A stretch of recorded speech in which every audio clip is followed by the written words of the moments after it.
Welcome to Jubobarta YouTube channel. এটা কি হয়ে গেল সেটা আমি ভাবতেই পারিনি।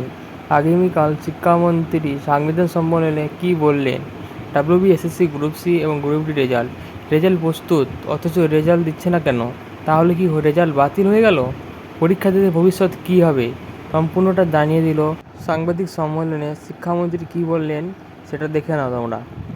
এখানে স্যার একটা সংযোজন আছে, গ্রুপ সিডি কর্মীরা তারা কিন্তু এই দুর্নীতির জন্য কেউই বেতন পাচ্ছেন না, তাদের রেজাল্টটাও বেরোয়নি।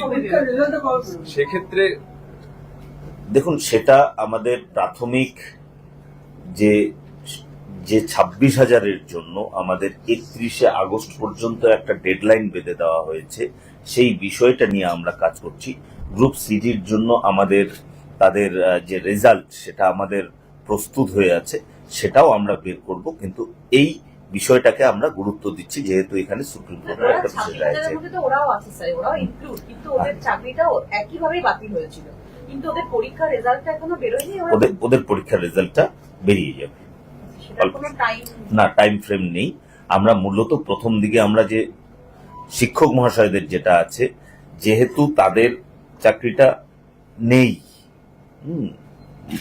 আদালতের নির্দেশ ক্রমে, আদালত যেরকম নির্দেশ দিয়েছে, আর এখানে শিক্ষকদের যেটা 31 আগস্ট পর্যন্ত আছেন ওনারা, ঠিক আছে, এদেরটা আমরা দেখছি, ওদেরটাও আমাদের নজরে আছে।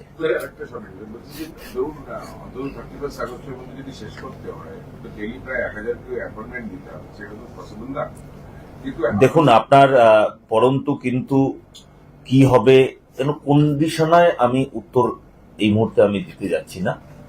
একদম পরিষ্কার আবারও বলছি যে আমাদের প্রসেস অনেক দূর এগিয়ে গেছে